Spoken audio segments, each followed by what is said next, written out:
On this episode, we talk about Visions of Mana, Sword of Convaleria, Dungeons of Hinterberg, which, by the way, yes. John, I don't even want to... The conversation you and Matt had over that was probably one of the weirdest conversations ever had on VGO. Open air cafe. That's all you need to know. All right. Here we go. 5, 4, 3, 2, 1. I'm Michelle. Hello, everybody. Welcome to episode 866 of the Video Game Outsiders podcast. I'm one of your hosts, Michelle Madison. And I, of course, am your John Jacobson. Hey, it's Matt. Hey, what's up, guy? Wow. How you doing, Matt? You sound a little chill tonight. I'm chill. Chill. Yeah. Just chill. Okay, so we're back. I just... Okay, please stop with that. John has been secretly recording us. Yeah. The show. What? He wanted to catch me saying something. I never say anything embarrassing. He wanted to catch you talking about your balls. Let's just be clear. And you did. I do a lot. I do a lot. That's the first thing you show up saying. You're like, how you guys doing? My balls are fine. And then we get into it. And then we talk about some games. It kind of happens here. Because we were off last week, but we did put a show up in your feeds. If you saw Micro VGO, we put it out there to everybody. John, you were on vacation, walking around the beach, pissing people off with your reception. But we put it out there. Well, hey, it's live without a net, Michelle. That's right. Yeah. So, big show. We're giving away, or the studio is giving away, 2 DVD physical copies of the movie that Matt and I voiced in, Abigail. Wow. Now, do you have to find a DVD player? Yeah, How does this work? Does it include DVDs. I think they're 4K HDR. HD. Look, we did some voice acting. We have an IMDb page, John. I know you don't. I know you're a little jealous, but I have we were special in the movie, thanks. Abigail. Audition though, right, John? It's a horror movie. It's on streaming platforms everywhere now, and we're giving away 2 physical copies. Abigail. So you can come to our Discord on videogameoutsiders.com, and you can check the pins and enter to win. We'll pick 2 people. Studio will send those out. And so that's exciting news. Probably be up for at least a week or 2. What else is going on? Congrats to Waffles, who did release his first game on Steam. He's a listener. We've had him on the show before. And the game, Matt, you're going to bring it up later. It's called Moonfire, a Seeker Saga. That came out. So our listeners are making games, putting them out there. We want to make sure. So if you guys are listening and you've made a game, we'd probably love to talk about it too. What else is going on? We did, I don't know. Is that all the housekeeping? Voicemails, live. Oh, yeah. We've got voicemail. We're live on videogameoutsiders.com. We do it every Tuesday from 9 to 11 p.m. Eastern. If you miss it, you can listen anywhere podcasts are. But I think the best place to listen is our app, because we do bonus shows during the week. Some are free, some are premium. If they want to support us, John, for $1.99, they get that whole back catalog of almost 20 years and weekly bonus shows. But how do they do that? It's a little confusing. Actually, it's quite clear. Go to our website, videogameoutsiders.com. Usually you take a half hour to explain clicking a button. No, my instructions are impeccable. Okay, okay. Well, keep it short here, buddy. 30 seconds. Okay, so now listen, you guys can use any browser you want. We support Chrome. We support Opera, Mozilla. All right, so you go to videogameoutsiders.com, go to videogameoutsiders.com, and you're done. Hey, calm down. All right, go to videogameoutsiders.com. There's a red premium button. Click it, lick it, slam it. Whatever you need to do, go to the next page. Go premium. It's $1.99 a month. Once you're premium, you unlock our entire back catalog of almost 20 years. And then also, you guys can grab our totally free app. Search for Video Game Outsiders on iOS or Android. You can use your credentials there to listen to our back catalog and all the bonus shows we do every week. Yeah, we do other stuff. We do Micro VGO, Michelle. Like Michelle said, we did a show last week from the beach. John show's on there. Netflix Outsiders. It's all on the app. Search for Video Game Outsiders on iOS or Android and go premium at videogameoutsiders.com to unlock all the bonus stuff. And anytime during the week, you guys can send us voicemails at 520-FEEL-VGO. It can be a question, comment, whatever. Just pick up your phone and dial 520-FEEL-VGO. Tiger? Okay, John. Uh-oh. I think you're right. Uh-oh. Wow, Sony's fucking dead. They're so dead. They're like, what do they have to offer over there? Look. Over there. We got Concord. Timu's version of Guardians of the Galaxy. It's like, nah, man. What does Xbox have? Are you fucking kidding me? How dare you? Sony's dead. Consoles are dead. Come on down to Steam. I'm running a PC conversion therapy in the Discord. I've got a couple of... John, oh, my God. John, that was really loud. I know. Sorry. Rip headphone users. Yeah, all right. What are you saying? You're running a camp? Everybody's a headphone user. Who is listening to VGO on their speakers right now? Somebody out there, shout out in the shower, is listening to VGO right now. No, I think a lot of people are I think because we do release these shows on vinyl, so I think a lot of people. Bars too. What? They play us on bars like UFC fights. Like people subscribe. Oh my goodness. So attend Michelle's summer camp. Deprogramming camp. What do you call it? Yeah, I'm calling it a PC conversion therapy. I'm trying to help people, just get on the PC train. That's right. No, because, I understand what he's saying about Sony being dead, but I think it's a bigger concern about that living room console. And I think, John, what you're saying with Microsoft is maybe, because they're reinventing what that living room console is, right? It's going to be a thumbstick streaming. Story. I got a pretty thought-provoking news story. Yeah, I do. We're going to get to that later. We're going to get into the news after we talk about what we played. Right. All right, so let's just jump right into it. And sorry for the loudness. That's again, right. We fixed that in post. So you guys that are annoying. going to Coconuts and getting the vinyl, it's all that will be fixed by the time you get it. Is that a vinyl store near you, John? Coconuts? What is Coconuts? We're about like Columbia Music. Somebody paid 99 cents for our CD. And they're listening right now in the future. I think we have a lot of people going to Coconuts to get our Coconuts? Sounds like a gay bar in Jamaica. What are you talking about? Go to Coconuts? It's a record store. What are you talking about? I don't have a Coconuts. I've never heard of the Coconuts. You don't have a Coconuts? I don't know what you're saying. I don't have a Coconuts. What are you talking about with the Coconuts, John? Anyway, let's talk about some games. Says he plays all his video games on vinyl. So he's a true hipster. Yeah. No, we're selling them at Coconuts, Camelot Music, Peaches. Right. Sam Goody. Where else? Yeah. Sam Goody. I think Circuit Peaches City? was the name of a record store. What about Radio Shack? Yeah, Peaches. Sam the Record Man. Of course. For Canadians. Oh, yeah. Sam the Record Man. Record Towers. No. I don't know Tower any Records? of these things. Yeah. I've heard of Tower. I don't. Yeah. HMV. Tower Records. Yeah, Sam Goody. What's that? Tower Records. HMV? I don't think it is. Liv Tyler. Isn't that called Tower Records? No, it's called Empire Records. Oh, okay. I don't know these places you guys are talking about. Well, let's keep going. There's a lot of those like John Cusack style record store movies, right? Right. They just throw him in anything with a record. Dude, you got a face for a record Hey, we player. got a record store in scene 2. Let's get call John Cusack. Well, that's because he was holding the boombox and say anything, so he's kind of been pigeonholed right into the music. All right, cast as the record. Yeah, sorry. Pigeonholed could be. Where does pigeonholed come from? I don't even think I want to know. That's one of those things you look up and you're like, I wish I didn't know that. Does it involve an actual pigeon in a hole? Did they put a pigeon in a hole? In the war, some guy gets stuffed in a pigeonhole. Yeah, exactly. I don't even want to know the story. Pigeonhole someone or something means to decide that they belong to a particular class or category, often without considering all their qualities and characteristics. But it always ends in like animal abuse or racism. Like there's always something bad, or a woman got beaten, or was drowned. I don't want to know what the terms mean, like, what is the origin of it? Pigeonholed. I feel like they put pigeons in a hole. And it was bad. Like, that's all I know. It was just bad. Belong in a hole. Exactly. Pigeonholes were the openings set in a wall or a purpose-built pigeon cote glory hole in which the birds nested. You've been glory He's been holed. glory holed in. Yeah, I think glory hole is better. Let's just go with that. Replace with glory hole. I think pigeonhole. I'm worried about the pigeons. The glory hole, we know at least something fun's happening to somebody. I don't know on what end, but they're there for a reason, right? All right, well, let's talk about some games.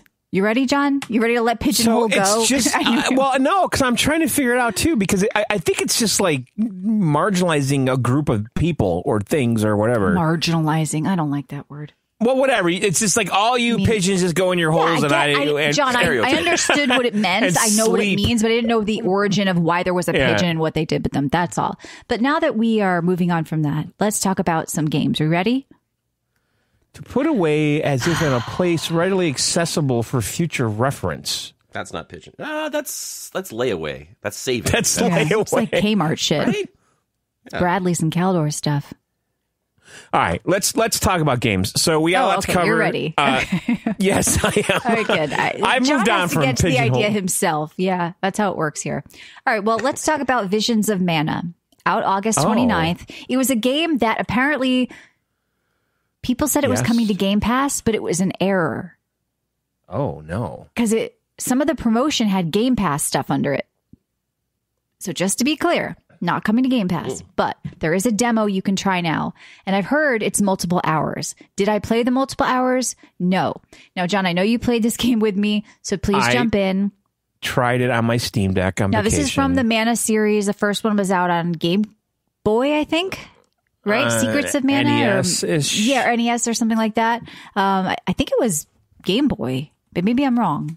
But I had never played any of the older games. I know it's a beloved series, and people were pretty hyped. Secret of Mana was on SNES. Oh, SNES. That was okay. Jam, Secret of Mana. Yeah, so there's Visions of Mana. Then Matt, you may want to look out there for it. There's a demo though. You should be able to play the demo now, actually.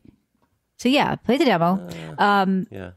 But I had a hard time with, so it's beautiful. It's a cartoon world. The colors are great and everything. I had a hard time kind of getting into the combat of it at first.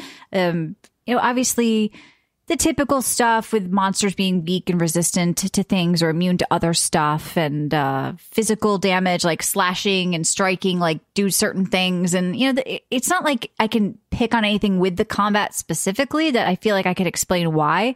But I just feel like it didn't click with me. It kind of like made me feel like I was adjusting to it, if that's what, like with the targeting. I know people had brought this up. No. Yeah, it's not turn-based, it's target-based, Matt. So you have to lock on. And you have a party and you can bounce between characters in real time. Yes. And it seems so generic to me, Michelle. I feel like I don't have nostalgia for this series, so I'm not the best person to talk about it. I skipped all this. As soon as I saw this game on Steam, I'm like, oh, I know that logo. I know that word mana, the way they spelled it. That's from the old... Gyro says I was right. The first one was on Game Boy. Came to us as Final Fantasy Adventure because they wanted to ride the marketing of Final Fantasy. Okay, so all I know is people seem to love this series and have nostalgia and love for this series. Now, I'm walking into this without that. So for me, I couldn't connect this game for some reason. And I don't know if it's bad. I'm not saying it's bad. I felt like a little out of place, like just kind of unsure of like... I don't know, maybe I need to give this more time. And I plan to give it more time, but then I got addicted to something else. So, Matt, I think maybe you should take a look at this. Maybe try the demo. You have history with the series. But I did want to mention it because... But it's not good history. I just want to say, I do, but I think because Secret of Mana was so successful, there's been 1,000 games with this vision. Like, I've seen these character designs so many times now. Like, the princess, the young... annoying one, the spiky, the young annoying one. I don't. But there is. Have you seen the Dutch boy with the fox ears and the manly voice before? Have you seen that one? In my dreams. there's like cat people. I don't know. They might be doing what Secret of Mana did, but now everyone's done that. So I'm looking at these stills going, I don't know if I'd get into this. I don't know if you care about the characters behind. To me, it's like, is it fun to play and does the combat feel good? So Badger says combat and flurries ruined it. I think he means furries because I think he's talking about the cat people. There's a lot of snow in this game. I don't know. I didn't have a problem with the characters per se. I just kind of felt like I don't know, it wasn't clicking with me. I was bored, to be honest. Like it just felt like a generic party RPG action combat game. Generic. Yeah. That's okay. Yeah, I mean, I played a lot of things like the identity didn't stick out for me. But if this is that old, maybe this created the identity of other games. Well, that's what I was about to say. That's what I was about to say. Right. Yes, we say it's generic, but maybe they're the creators of everything. Yeah, okay. But it's like the Seinfeld effect, right? Like if people today go back and watch Seinfeld, like Seinfeld's boring. It's old. I've heard these jokes. Well, yeah, because Seinfeld started them. Like Seinfeld's the one that kind of put comedies forward. So if you're going to go back to it now, it looks old. That's why I'm looking at this thing. It looks old to me when it... Yeah, I'm going to stop. But it doesn't look old like a Super Nintendo game. This is like a real, but the Xenoblade tropes, Chronicles the looking style. Yeah. No, I agree with the guys in the chat. Seinfeld is never boring. How dare you, Matt? But I think I get his point, what he was saying. Seinfeld is a classic. But I understand what you're saying. If you're a kid watching Seinfeld, you're going to be like, this is dumb. I've heard all these jokes before. But it's because whatever. I understand what you're saying. I'll do it in my own podcast. Yeah. What I want to say is like, I just don't want to bash the game just because I couldn't find a connection with it because I don't have a nostalgia for this game. But I do think that it's great that there's this really long demo because it may carry over as well. And sometimes when there's these big demos, like you really can get a sense if you want to play it or not. Like a lot of them are like 4, 5, 6 hours these days. They're not just like 30 minutes. So check out Visions of Mana, the demo. If you have any love for the game of the past, maybe you'll find something from it. Not on Game Pass. but who knows? It might be worth a playthrough for you because it was pretty and I kind of like the world. I actually dug the snow world that I was in the beginning. Yeah. And I had a problem because I was playing a lot of my games on the beach and I couldn't see shit. And this was one of the games I could actually see what was going on. Yeah. But I was bored. Like, it just bored me. It just seemed... Yeah, I was kind of like daydreaming while I was playing. I couldn't get a connection to it. I was kind of like, I don't really want to be doing this. Let me come back later. And I planned to come back later. That's exactly what I said. Yeah, because it's like I wanted to see more of it. I wanted to give it a chance. But honestly, guys, I got super addicted to a game called Sword of Convaleria. You guys... It's a gotcha game, and I've never really played these before, but I'm here to say that the shit this game has gotten on Steam is unfounded because the game is out on Steam and it's also out on mobile. It was like #1 RPG on Apple and all that shit, getting very well reviewed there, but on Steam, and I totally get it, it's getting shit on. I think it has mixed reviews or something because people don't want this gotcha stuff, this free to play stuff on Steam. And I'm with them there, but I think a lot of the reviews are from people who haven't played. Because there are multiple modes in this game, and one of them is a roguelike mode that is completely separate from the gotcha mode that you can play without even interacting with those mechanics at all if you don't want. But that being said, I have played this game for 50 hours. I'm level 33 or 4 by now, and I haven't spent a dime and haven't really felt the need to, unless I want to support them, which I may end up doing now at this point. Well, you told me you wanted to spend money, so how come you haven't done it yet? Well, because I wanted to make a point that you can play this as a free player, and I have a whole team of legendaries. I have a bunch of legendary weapons. I've leveled them all up. So let's talk about what Sword of Convaleria is tactics, before we. So this is like this is a Final Fantasy Tactics game, and the person who did the music. Clone. Let me talk about it. Yeah, okay. It's the person, there are people involved that worked on older games. The person who did the music for Tactics and Ogre Tactics did the music for this. There are some voice actors they brought back. The guy who created Tactics has been tweeting about this, hyping it up. So some of the same people, friends, workers, whatever, not workers, sorry, whatever. People who worked on the game are involved. Normally, I've been kind of watching videos about this, trying to understand what I was getting into.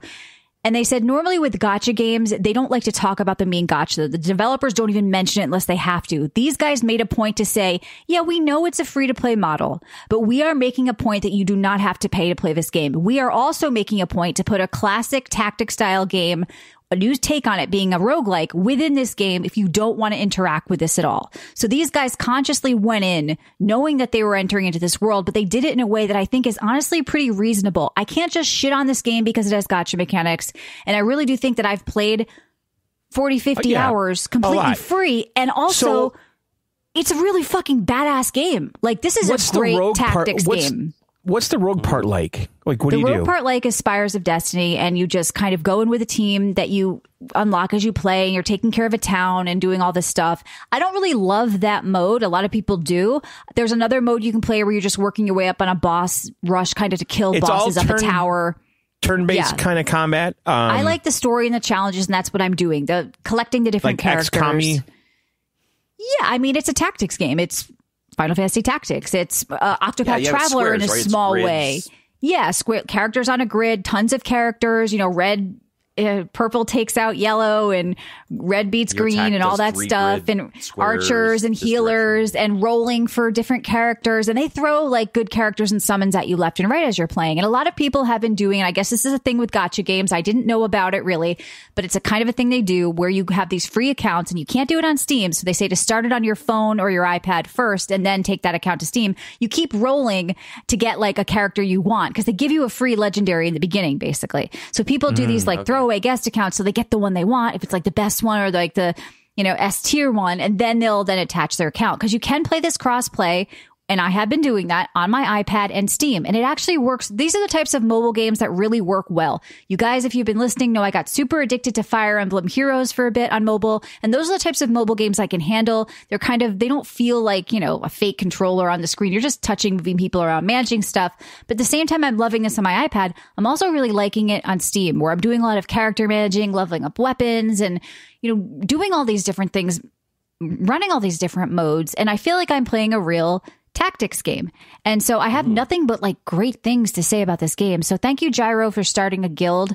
In the game, you can search for VG Space Outsiders, and you can join our guild. You have to unlock guilds a little bit after the prologue, but you can come to our Discord if you want more details. But if anybody out there likes turn-based tactics games, I really do recommend Sword of Convaleria. You should really try this, Matt. And you're going to be confused at first with all the currencies, but just don't worry about them. You'll figure out what they do. But you said you played X number out like 50 hours and you haven't spent a coin, and you've still enjoyed yourself, and you still find yourself not... I want to play through it all. The problem is, so there are some barriers. There's energy that you use, but by doing certain things in the game, you unlock more energy. And then when you... So there's a flow to the game. You can run out your energy, which is like your stamina in the games. You can run a couple of matches. And then when that's out, you can go do another mode, which doesn't take energy. And all the while you're playing those other modes, the energy comes back. Okay, so yes, if you wanted, you could never do those other modes, or you could just play 24/7 every day and maybe spend money. But you're honestly, there's like so much to do that you couldn't. I mean, unless you're like automating every match, because you can automate it, like and play it like an auto battler. I don't recommend that. That's maybe if you're at the bank and you're like, oh shit, I got to finish. I don't recommend that. I think you should play this like you would a good tactics game, and you're gonna have, unless you're playing all day every day for months, I don't think you're going to run into these stamina problems if you're playing correctly, because as you're doing these other challenges, they're throwing stamina stuff at you left and right. They're giving you a currency that you can then use to buy stamina, then use to buy stuff to upgrade your gear. So it starts off kind of basic, and you think, all right, this is just character on a grid. What is going on? Then you notice that every single character has a talent tree. Every single character has not only gear they can put on, weapons, whatever outfit, but also a tarot card you can equip for them.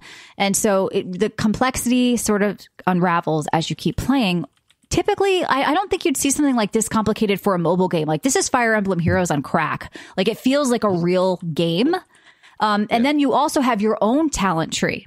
Okay, so as you're playing and controlling your characters, there are spells that you yourself can use and drop down or maneuver or let another player go again. So then there's a whole other talent tree that you unlock. Once again, I bring up pacing. This game does a fantastic job of giving you, this drip of progression. And it's not done in a bad way because it's a gacha game. It's like done in a way that it keeps you wanting to play and unlock the next thing, Matt. So for me, I've really been enjoying the story mode.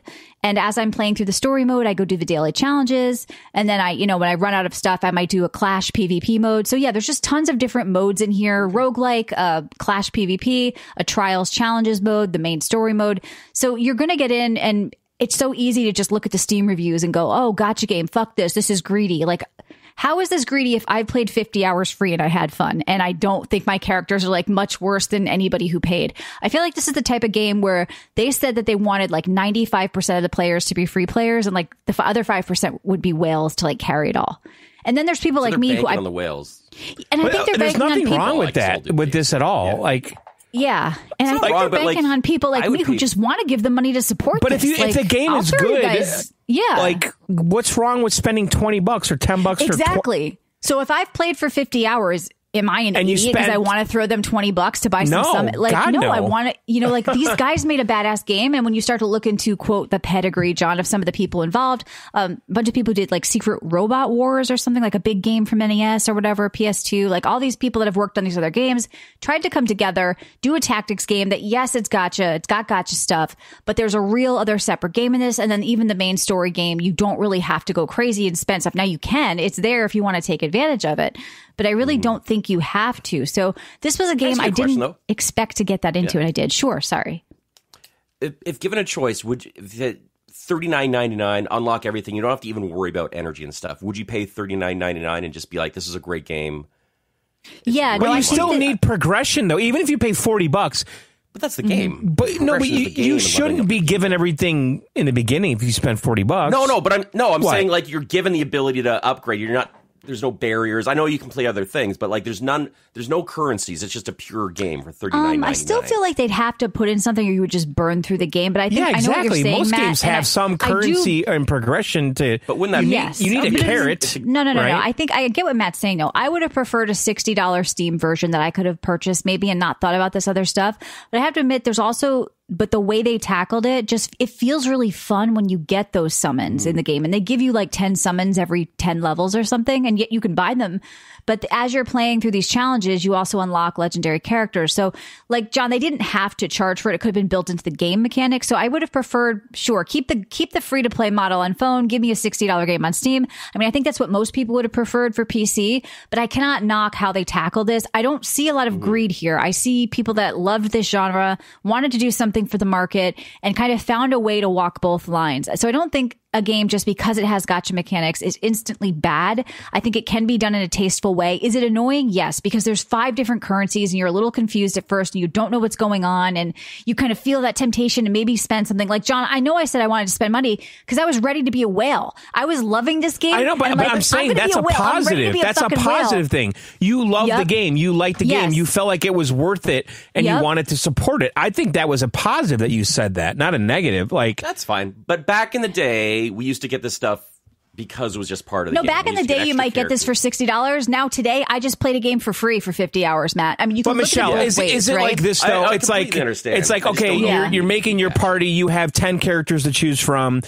Or maybe all these characters are good enough to make your party, or you can spend $5 and get someone you're lusting at over in the store. Right. That's basically it. Right. It's like, here's what I'm really hoping for with this game. I like her outfit and her spell casting, but I don't need to do that. Here's what I'm hoping for. Now, the game was a huge hit on mobile, right? Steam, whatever. It's cross-play. I'm playing on Steam.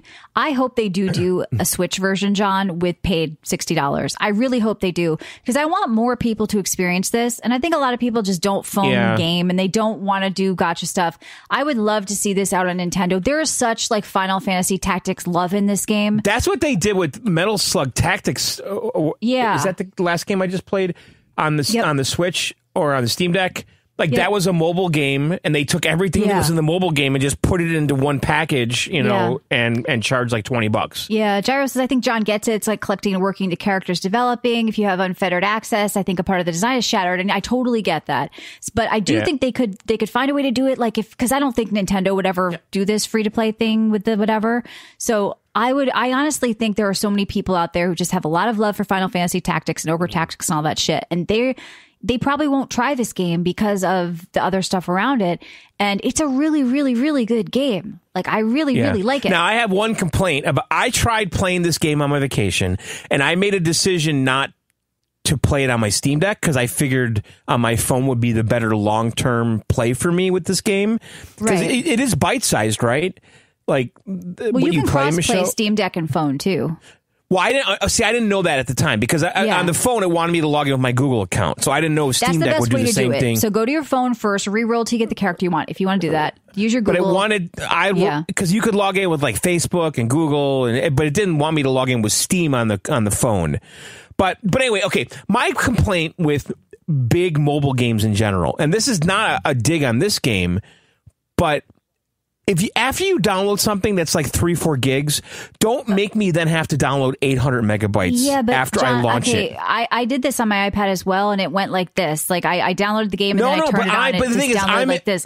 I know thought you were I installed vacation, it. But I know this is a weird complaint, but I'm just saying I wanted to really play this, and I downloaded the game before I got to the beach, thinking I had the whole game, and then I launched it, and then it wanted me to download 800 more megs within the game, and I have shitty fucking 5G. That's how they do updates and patches and balance changes. And I have the same problem with Call of Duty Mobile. Every time I want to play that, it's like, oh, there's a 1.5 gig update. I'm like, well, fuck, I'm at Subway right now. I can't do this.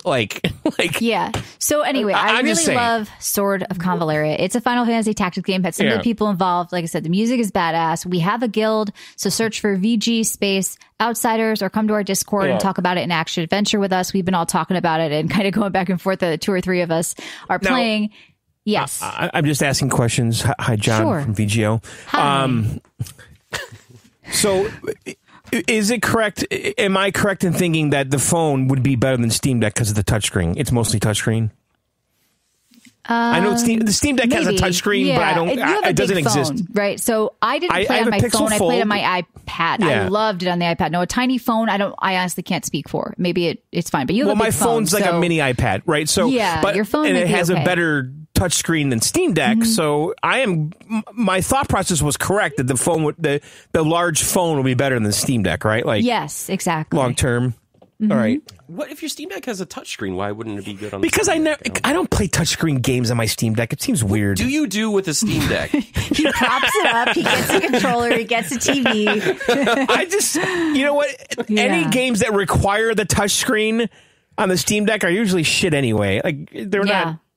There's some mobile weirdness. There's a 120-hour campaign here and other endless modes, and you don't have to spend anything. So I just wanted to clarify with the whole Gatcha stuff. Some they aren't all created equal. Some are greedy, and this one I think is actually really well done. So check out Sword of Convaleria. I'd love to hear what you guys both think of it if you play. And really quickly, moving on, I did try a game called Far Lands. I thought it would be like Nova Lands, which, John, we both love. It's not. I just think it's not ready yet. It was one of those early access games. So what I appreciated about it, though, is nobody died and left you a farm. They started off and they're like, congrats, you bought a planet. And I'm like, all right, this is badass. I bought a planet. But then you get in there and it's like a lot of the things in the options and settings say coming soon on the menus. Okay. And it's like when I start to see that, it's like, well, this really isn't the full game. I think it's not quite there yet. So I'll return to Far Lands, but I did want to just mention it. Overwhelmingly positive reviews on Steam for that. Yeah. That's what I'm saying. I don't think it's bad. It's just I ran into within the first. Not done. Yeah. Yeah. I ran into within the first 20 minutes, I ran into a bunch of not done yet, come back. And I'm like, all right, well, then I'd for this game, I'd rather come back when it's done. So this is one of those like early access, a little too early type things for me. But then I want to talk about Ogu in the Secret Forest. Now, they sent us keys for this, and people were down on this game. Let's everybody talk about this because, John, I think you played too. It's a Ogu round table. Let's do an indie round table for Ogu in the Secret Forest. I tried playing this on the beach, and as soon as I got into the first cave, I couldn't see anything on the beach, and I had to stop. Well, let's talk about what it is. So there you go. 2D adventure game, and I saw the town. Yeah, go on. It is a lot like from what the videos I saw, Adventures of Lolo, which was a game on the NES. So Matt, I'm sure you like me when you first turned this game on, you were like, "What is happening? You're this little creature running around this town." But then you get into a dungeon, and there's puzzles, and you're pushing rocks, and I'm like, I feel it's making me feel smart. There's some sci-fi shit going on too. There's glowing rocks and there's some oh my god, celestial mystery. I didn't know there was glowing rocks. Glowing rocks. I'm down with a game with glowing rocks. Okay, there's but yeah, I mean, you're doing basically these little dungeons. It has like a little bit of a Zelda feel, old school NES, little dungeons with puzzles and. That's a pushing stuff. But what are you though? You're like this baby. You're an Ogu. Is that an animal? You're a baby Ogu. Is it like a baby ogre? I don't know what you are. But you're like going. I only played the very beginning, but I got to that cave. But what was the setup though? What are you like? It's like don't go over there, rocks. Baby Ogu. So basically, you're looking down at a grid, and you have to like touch a bunch of monkeys in a good way. There's statues to get their crack rocks. Exactly, and then you push a rock, so you get to one monkey. You touch him, he starts glowing. Then the other monkey glows. I mean, they're like old school puzzles. Monkeys. Yeah, they're old school puzzles that you're trying to figure stuff out on a grid. I think we all see what we want to see. Matt's like, these are mermaids I'm touching. These are like really hot mermaids. Yeah, they were monkeys. That's what you saw? Hot mermaids? That's what I saw. Hot naked mermaids. He always sees hot mermaids. See, like everybody's Ariel. I saw German dominatrix in dungeons. I don't know what you're talking about. That. I saw a monkey because it was a goddamn monkey statue. I don't know what you guys saw. But no, I thought it was a cute. I mean, this has really good reviews and overwhelmingly positive. Yeah, I think it's cute. It's Ogu in the Secret Forest. I like the puzzles. I'm not going to lie. Like once I got in the flow of the dungeons and the puzzles, I kind of liked what I was doing. I kind of found it relaxing to figure out how to get from point A to point B. It's almost like Baba is you, except instead of words, it's like puzzles and it's rocks and monkeys. It's a cozy Zelda. Yeah, it has Zelda vibes, as John would say. So I can't knock this game. Lots of Zelda vibes for sure. So, it's not going to tear me away from anything I'm playing now. No. But I didn't hate it. Well, I was like, this is cute. I like the puzzles, like you said. They were a step above like a kid's game. I felt actually a little challenged as they got a little more. Yeah, I know. You feel like you're thinking. It's like it would be like I don't know. A little brain puzzle for you every day to kind of sit down, do a dungeon, and then kind of move on. So I thought that was a cute game. And like I said, we'll be talking about Waffle's game in a bit. But yeah, it was all about sort of Convaleria for me. Come on down, join the guild. Let me know what you think of it if you like Final Fantasy Tactics. All right, John, I'm just drinking water. What did you do? I did a lot of random shit, Michelle. That's okay. You were away on vacation. Well, what happened was, and I know I already talked about this on our subs podcast, but I had shitty internet for like 8 days, and I basically learned to work around it.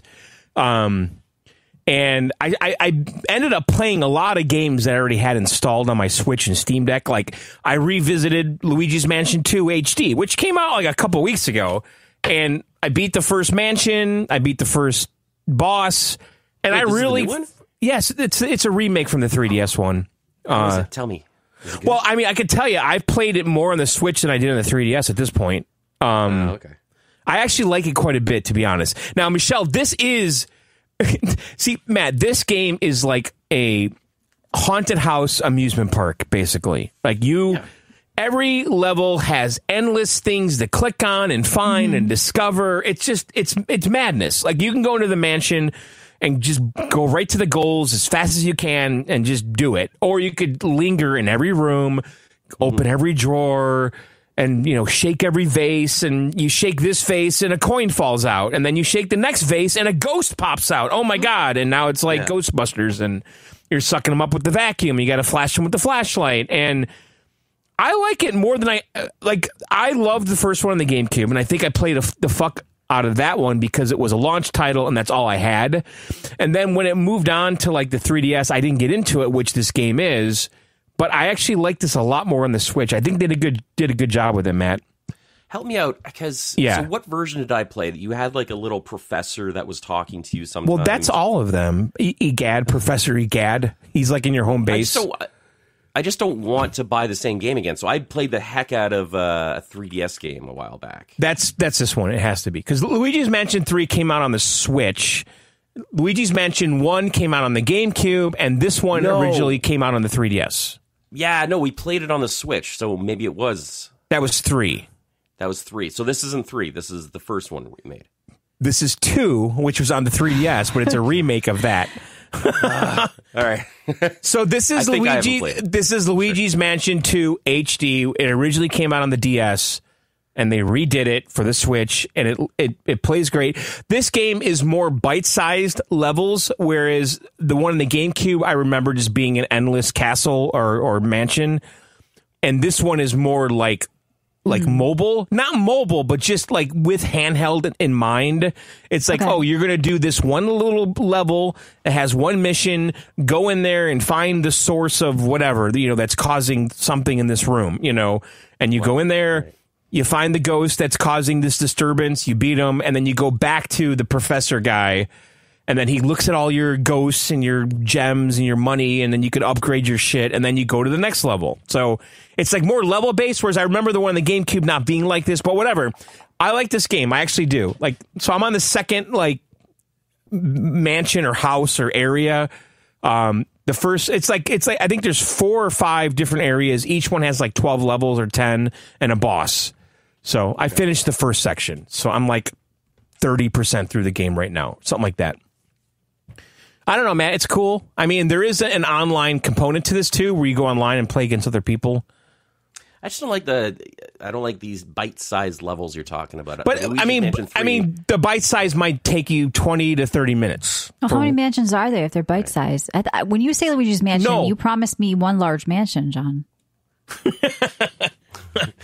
Now, when I say bite-sized, so Luigi's tiny home, John. The first condo development. I can tell you this much: the first mansion has like 10 levels. Each level probably takes you 15 to 30 minutes. Okay, and then a boss at the end, which was kind of cool. So then you go to another mansion. Then you go to another area. Yeah, I'm on the second. You're basically trying to. Well, they're not all mansions. What's that? Well, no, I'm curious. Are you playing one mansion or multiple mansions? It's Luigi's Mansion is the name of the damn game. If you can't stick with the name of your damn game. Okay, Luigi's Mansions. Then, the second mansion is, I think, actually number 1. What is this? I think it's actually a tower. The second level, not a mansion. All right. It's a haunted tower. What is tower. going on here, Luigi? But isn't that close? No. Luigi's development. Come on back to my mansion, babe. You get there, the guy's living with his mom. Wait, this is actually a haunted tower. You didn't I thought you lived in a mansion. I didn't know you were coming here to murder me and complex. skin me alive, here we go. Luigi. So the first thing is called Gloomy Manor, okay? Then you go to Haunted Towers. And then you go to Old Clockworks. Okay, I played this game. I did play this game. Then you go to Secret Mine. Then you go to Treacherous Mansion. These and are all then the places final Luigi boss. wants to touch this girl's ass. I don't like this. Going to these places. Yeah, what's happening, Luigi? Because this fucking okay. The first game, that was the big hook, is that Mario was trapped in the mansion in a painting. Okay. But that is the whole title of the game. If that's not the hook, John, I just can't get on board with this multiple different locations you're going to with Luigi. That's bait and switch. Okay. Yeah. That is bait and switch. Okay, it is Luigi *S mansion, possessive, meaning that Luigi owns the mansion.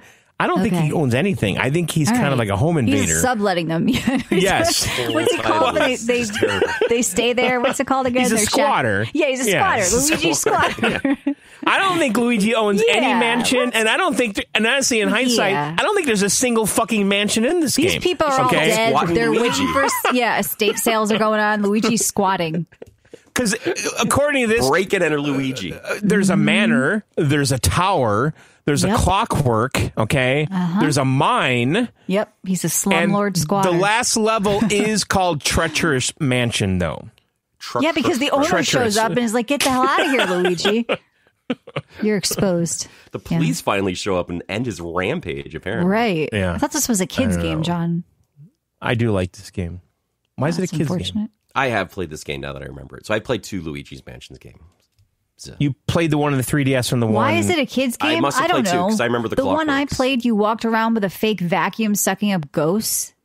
It's called Ghostbusters. That was a co-op one too. I really like that. Yeah. They all have vacuums, and I know. That's and I that's said the fake game. vacuum as opposed to real. I don't know why. Vacuum. Well, Roomba. I don't know what it was. You should get a Roomba for the next game. Like a little robot. Robot. All right, so when I got back from vacation, I wanted to play Call of Duty so fucking bad, and I've been reading about this RPK conversion kit, Michelle. Not Are you aware this of this? Again. You already talked about this, please. And I wanted this so fucking bad.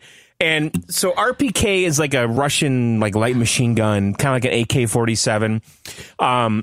And they had this this weekly challenge, okay? Yeah. And if you completed this challenge, and I believe the challenge is going to go away. And if you complete this challenge, you get a kit, a conversion kit that transforms the RPK light machine gun into a 50 caliber fully automatic sniper rifle. And I'm like, or semi-automatic. I'm like, I have to fucking get this. I need this. Sign me up. I need this. I don't even understand what you just said. Like, how can you turn a gun into a sniper rifle? Because you have to get the conversion kit. And honestly... Is this a real thing that could exist? I don't know. Well, I kind of feel like you guys broken. might not... I think they were inspired by Brandon Herrera a little bit because Brandon Herrera, he's a gun tuber. He ran for Senate and stuff in Texas. But he... created a 50 caliber AK-47, and I swear to God that they were inspired by that to do this. So you can get this kit. It transforms this machine gun into a 50 caliber instant one-shot kill fucking stupid thing. So this is just a thing that is it a new option? Is it a new like? No, you have to unlock it. You have to complete 5 weekly challenges, and then once you do that, then you get this upgrade. And so I was so excited to get home and do this, and I did it. It took about half hour to complete all 5 of those, or complete 5 of them. And I'm happy I have it. So just pro tip, you guys might want to do that soon, because it is a weekly challenge, I think it's going to go away.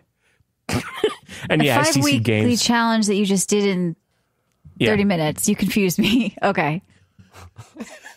Why? Well, because like, it was this challenge. It was a 5-week challenge. I did it in 30 minutes. No. It's going to go away. No, it's 5. I have to do 5 of the challenges. No, we don't have to go through it. Don't worry about it. I had to do 5 separate challenges that are from the week. Okay. You follow me? Unfortunately, yes. Go get your conversion kit right now. I would do this. God.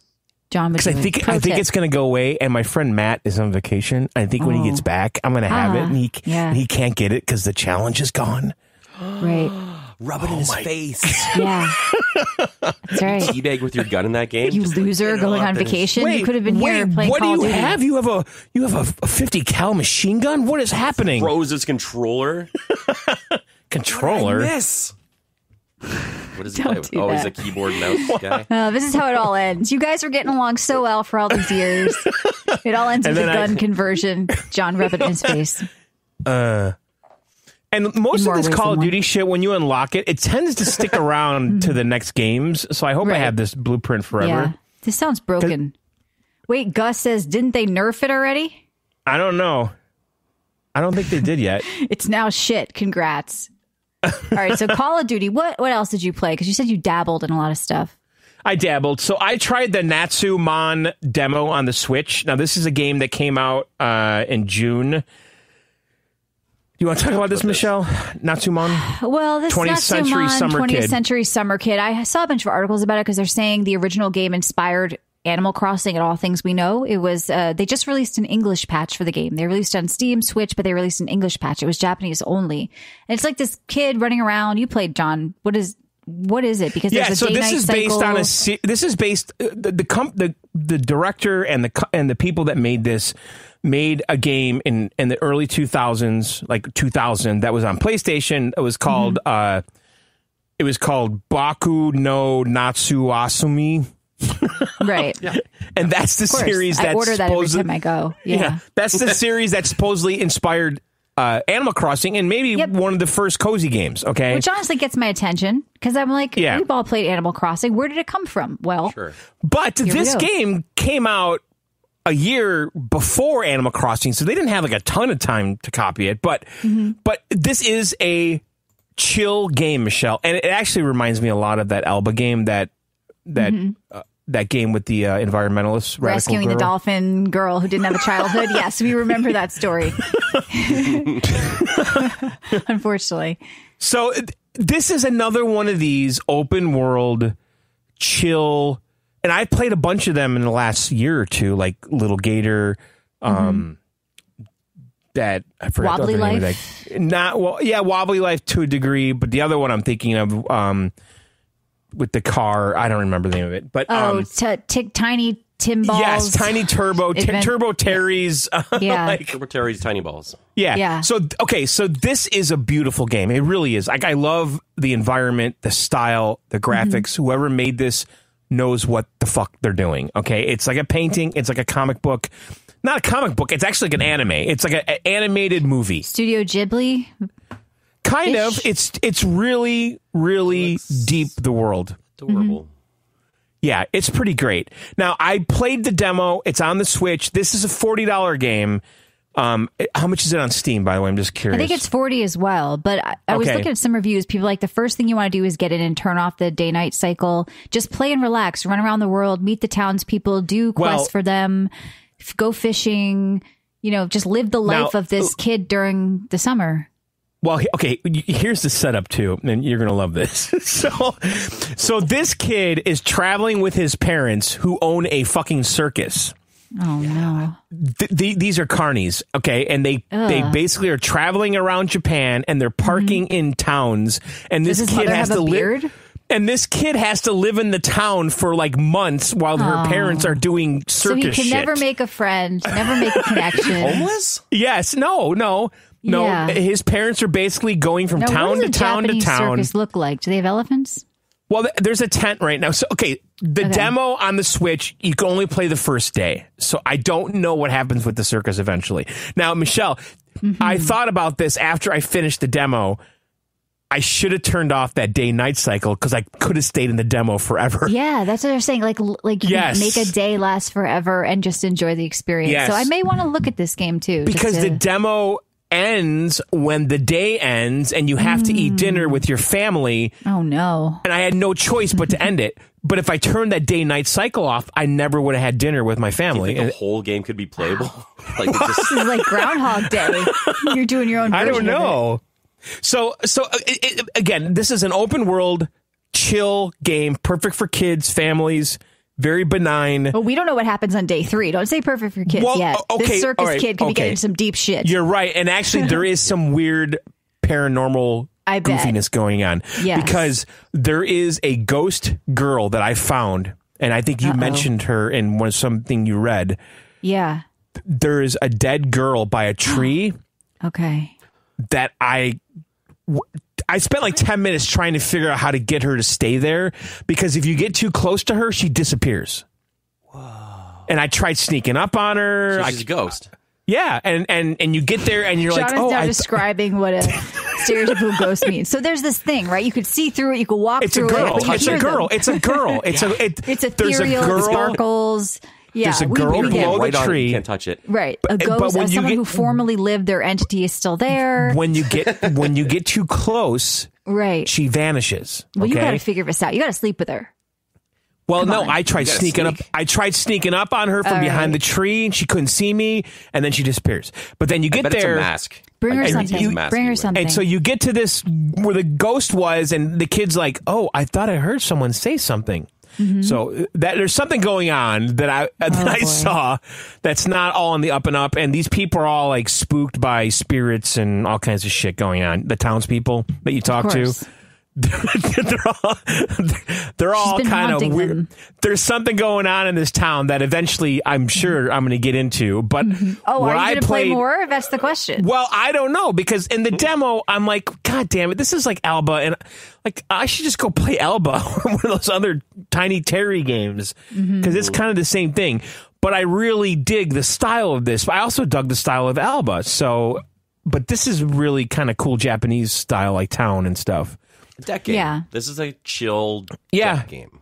Yeah. Yeah, and it's something that from another time, I guess at the time it came out, there wasn't much like this is a new game, but it's made by the people that made that other series that Animal Crossing was inspired by. But this game, they said, isn't new because they just added the English patch is new. Just today or yesterday. Okay. But this game came out today. No, this game came out on Steam. Well, not on Steam. This game came out a while ago on Steam, and they just put the English patch out on Tuesday. Okay. Well, it came out on the Switch today. Okay. I don't know what goes on over there. What? I don't know what goes on over there. And this game came out in June on the Steam Deck. So they added a localization today, probably in coordination with the Steam Switch. one. I mean, with the Switch one. Okay. Yeah. I don't know. It's pretty charming. I think it's running on Unreal Engine 5. Did I read that somewhere? It does look charming. It is. It looks really great, actually. Mm-hmm. Now, Cece says, chill is code for boring if you have nothing better to play. I don't know. Sometimes I want to play something relaxing. And sometimes I want to play something not relaxing. I play it all. You're trying to power the character up. It's a guy, by the way. You're trying to power him up by doing quests for people in the town, right? And his stamina goes up, and then with that stamina, you can start climbing higher things and going on rooftops and climbing. Yeah, there is like an adventurous exploring part of this game that is not evident in the beginning because he has hardly any stamina to climb shit. Well, yeah, you start with nothing and you probably unlock different things you can do. But there's foreshadowing in the beginning, and they say, "Hey, kiddo, how tall can you climb to the top of the circus tent? Because your family put a circus tent in." Right. And the answer is no, I can't right now. This other of game, because I know we've had a lot of games today. Visions of Mana, Sword of Convalera. You also played Dungeons of Hinterberg. Do you want to talk about that game? I do want to talk about this game. All right, let's talk about Dungeons of Hinterberg. Now, this game's on Game Pass. Yes. Mm-hmm. Phil has done it again. Has he?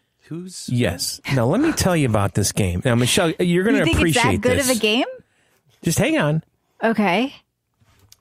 The game starts out, and it sucked me in immediately. Really? You are an attorney, Michelle. Why do you keep talking to me? Talk to Matt.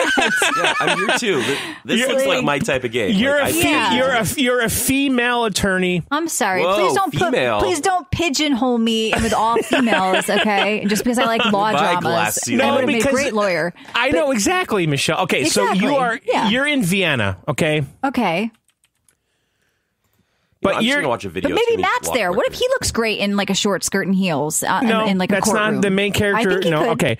All right, now you're a little burnt out being an attorney, and you need to just go on vacation, okay? Alone? And I'm that's alone. Something I would never do. I'm not going to go out. So you'd go to an Austrian ski town, okay? Of course.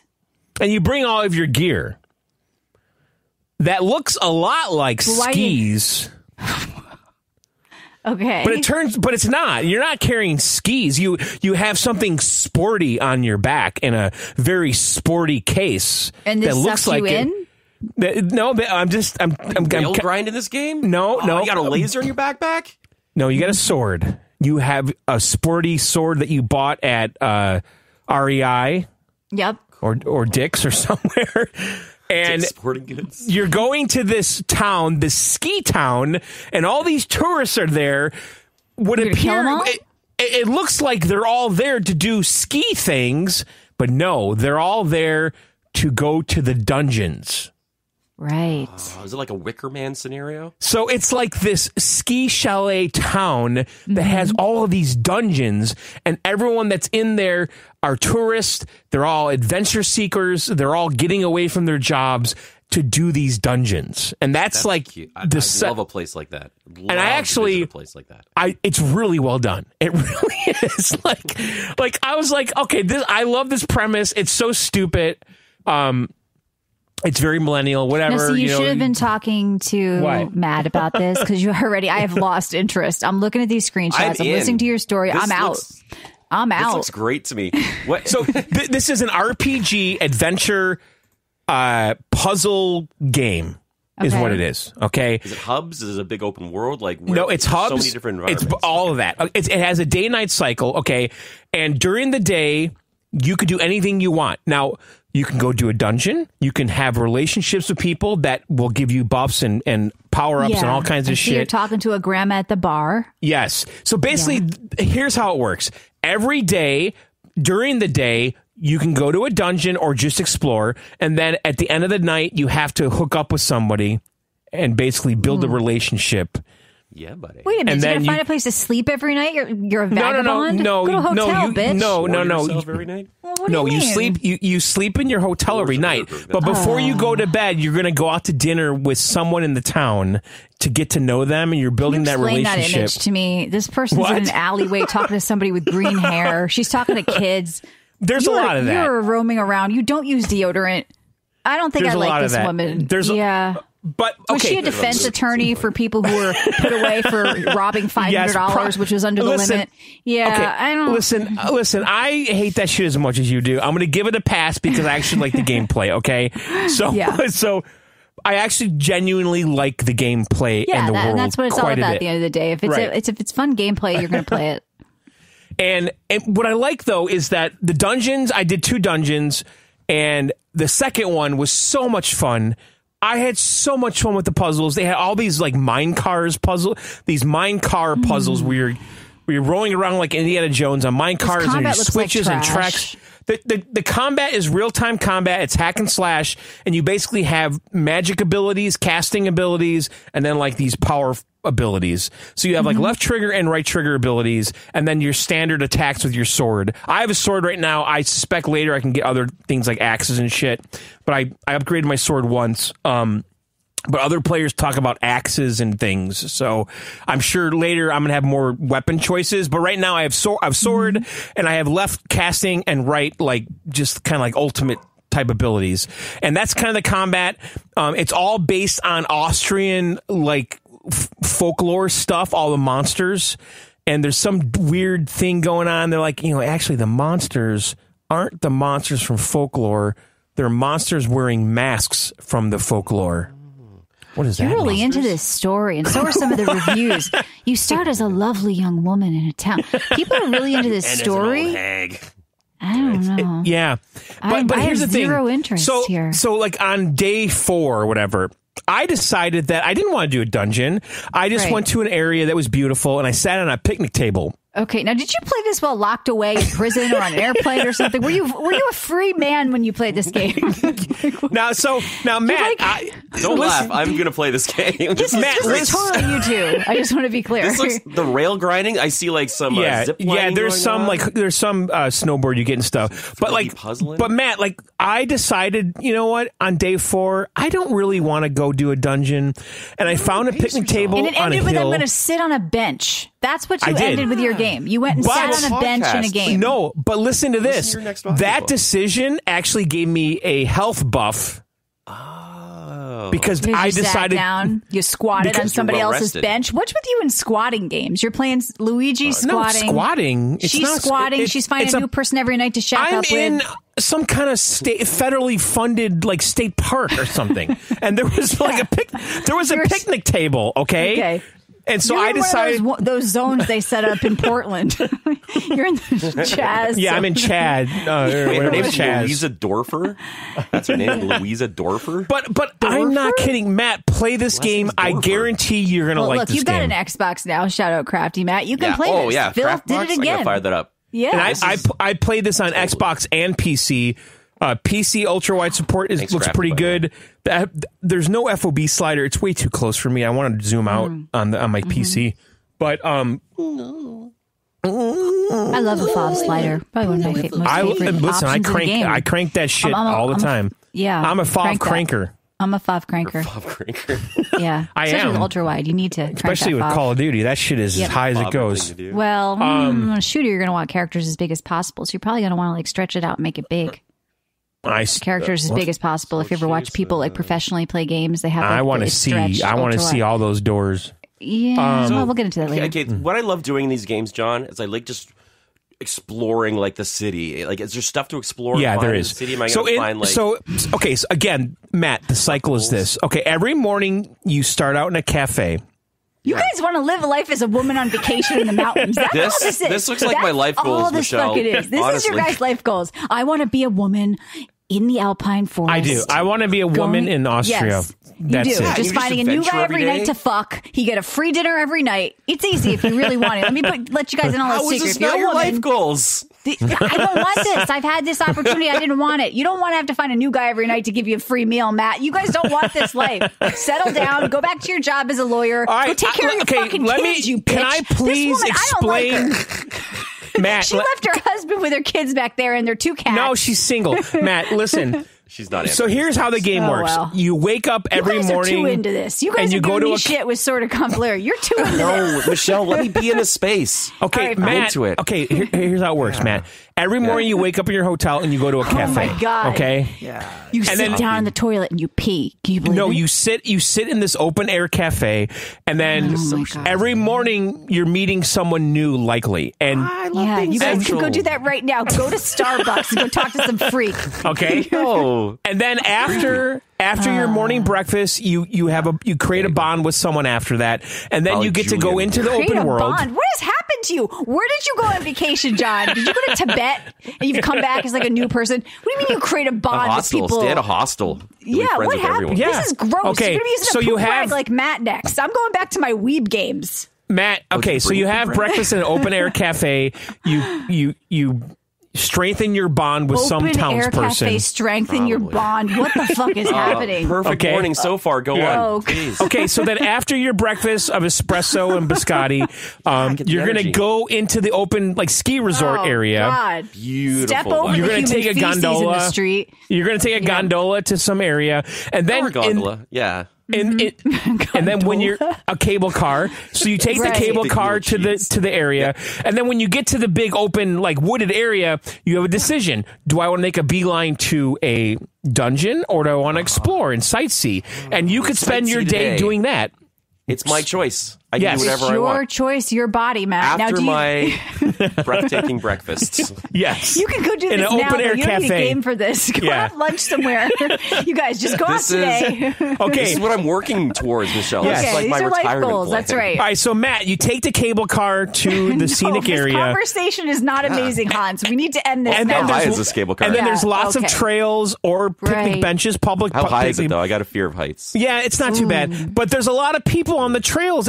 Most of them are dreamers. Can we start talking about Call of Duty again? I'm actually welcoming guns at this point. So I met a guy in one. Listen, I met a guy in one of the dungeons. Okay. Okay. Please don't start anything with "I met a guy." Don't do it, John. Now, Matt, I met a guy in one of the dungeons. Right. Like I'm like parkouring up a side of a little hill in the dungeon, a wall, and then I get up and there's a hipster guy. With a really good backpack, nice hair. Radiohead in the cave now. Yes. For like Joy Division. So it was like Tom York with a backpack. Awesome. Right. Surprised he could climb up the mountain with his pussy legs. And I said, hey, what are you doing in this dungeon? And he's like, I'm actually blogging about it. And what? Oh, cool. But I'm kind of scared. Guy with a blog, run the other way, okay? And he's run the other way. Like dungeon blog. But he's like, I'm writing about this dungeon. But he's like, she's like, well, aren't you going to run through the dungeon? He's like, yeah, I'm kind of scared. I tell you what, why don't you go through the dungeon and then meet me in the town afterwards and tell me all about it, and I'll give you some credit in my article. He said he was scared and told her to go. Yes, and he said, meet me in the town. Keep you safe when the world goes to shit. He's like, find me in the town afterwards, and I'll give you credit in my blog. You go do what I was too scared to do, and then come back and give me your treasure. Cece wants to know what your name will be after you transition. I think, what was this Joan. name? Sure. Joan. Yeah. There you go. I'm going to be doing the show next week with Joan. Point. Is there any fondues in this game? No, I haven't unlocked fondue. No, not yet. Fondue is late game, Matt. That is late game stuff. Don't even bring it up. You got to unlock the fondue. Oh, I can't wait. You guys are really role playing as this woman. I'm frightened, but you had fun, right? This is a vibe. I like this game. Yeah, I think it's good. Oh, Phil did it again already. He's turning every man out there into a pussy. That's what you did again, Phil. Look what you did to this show. Hey, listen. I think I countered all this with my Brendan Herrera reference and Call of Duty. That's why you did. That's why you did it. It was intentional. You're like, shit, I gotta talk about Dungeon. Yeah, you front loaded. You were front loading. You knew you were going to talk about this game. Exactly. He's like, yeah, I played a game where you ran around in a Japanese garden, and I played as a woman, and I role played, but also guns. So first I shot shit like a man. Yep. And I went to a spa. And then I met a really nice guy, He did. He was vlogging. He had an octopus patch on his backpack, and I think he was a white guy with glasses and a beard. Yeah. He's got a Warby Parker glasses, and we're going to get along fine. Warby Parker. He did.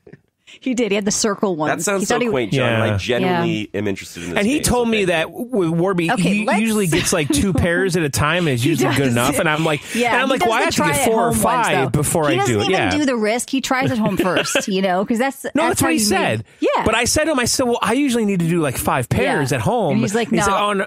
He's like, I can get it in 2. He's like, I can get it in 2, he said. All right. Yeah. This guy's pretty smart. You better lock him down while you can, John, because he's going to get away from you. Well, is that it? Or right, John.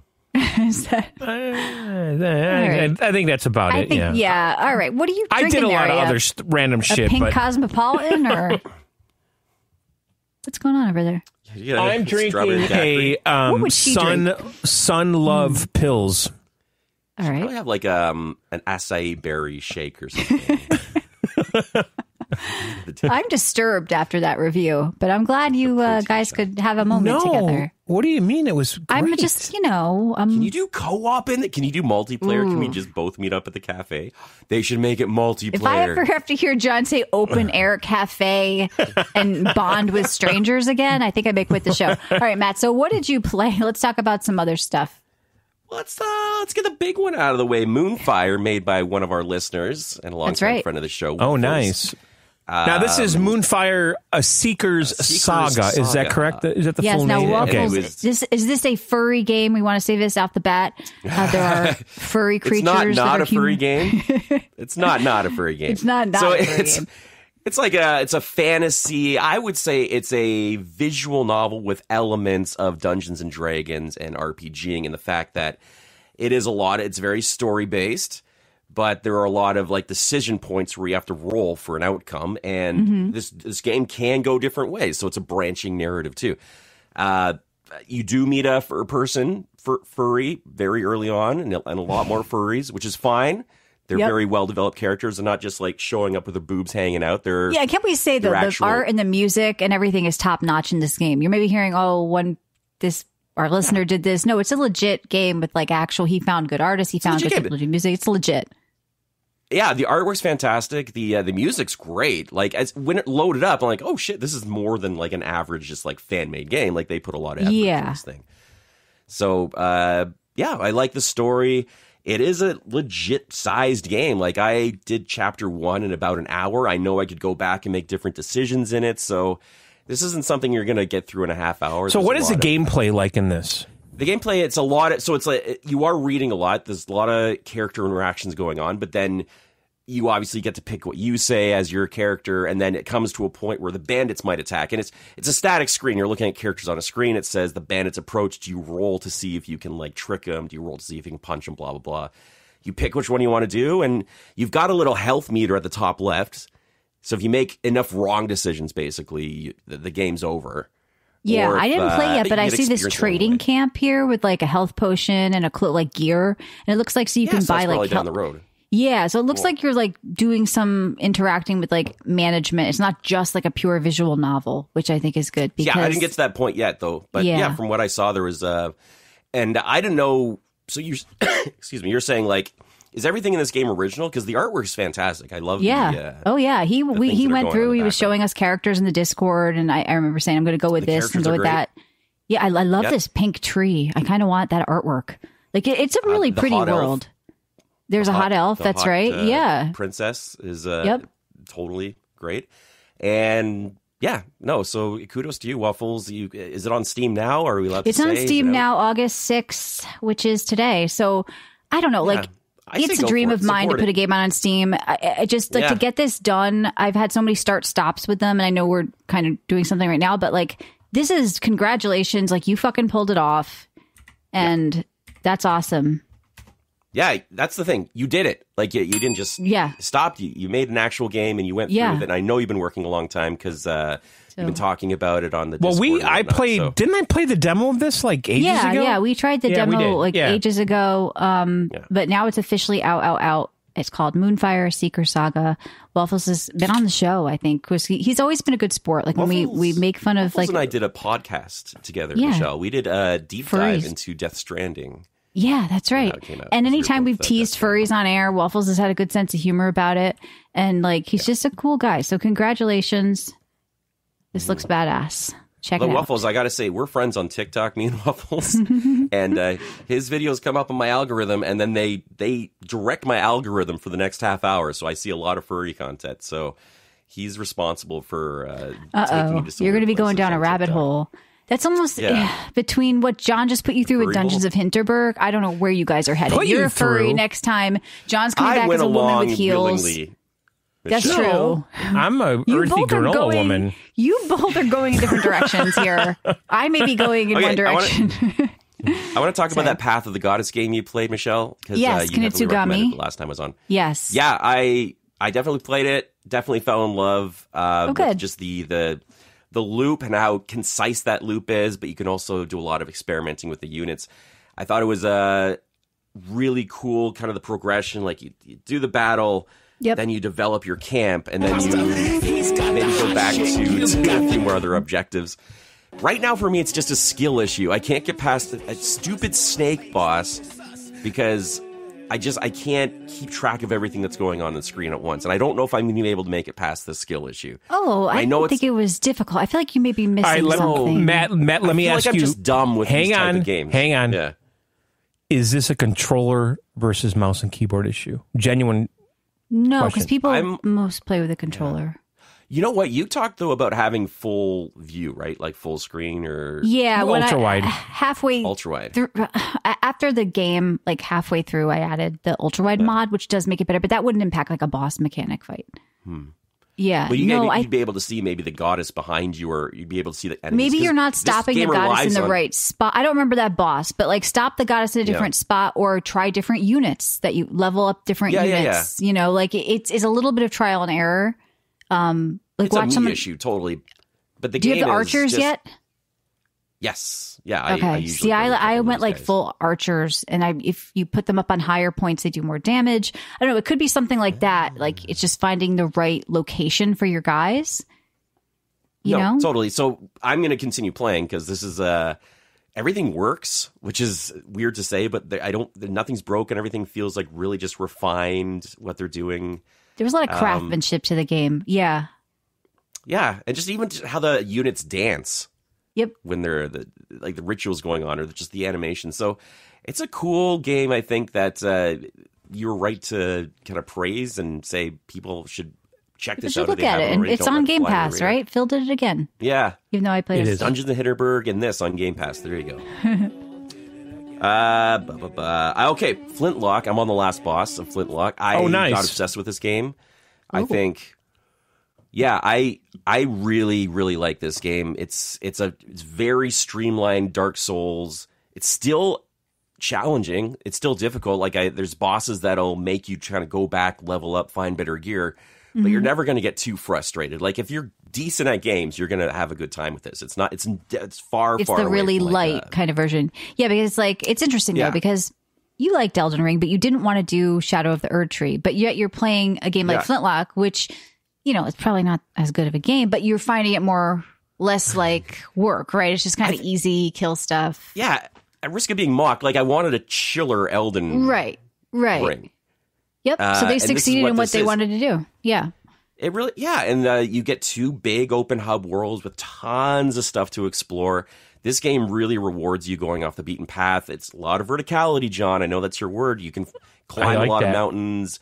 Dash through the air, you unlock some good combat abilities.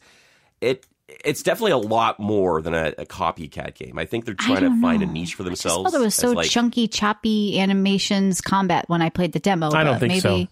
Yeah, I think it is. I think it's kind of like sloppy animation. Like I don't know. That's what people said too, and also the reviews. So I don't think I'm crazy.